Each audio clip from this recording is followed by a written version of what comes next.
I've always been the person in my group of friends that organised events. Whenever there was anything to be done, everyone kind of just left it to me to organise.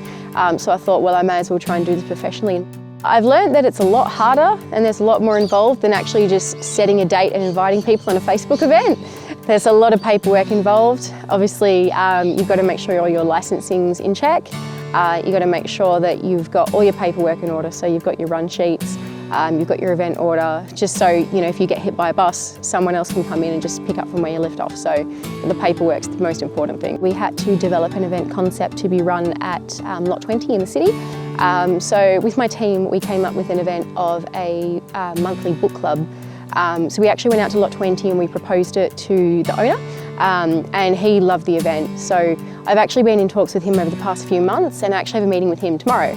And we're going to get the event up and running. The work experience that we've done in this course has actually been really beneficial because we've done training and work experience on quite a range of events. So we've done like a high tea party, we've done a music festival, we've done a soccer tournament. So we've done quite a range, and it's actually really interesting to see that although it's the same kind of concept that you do for every event, it's very different in the way that you execute it.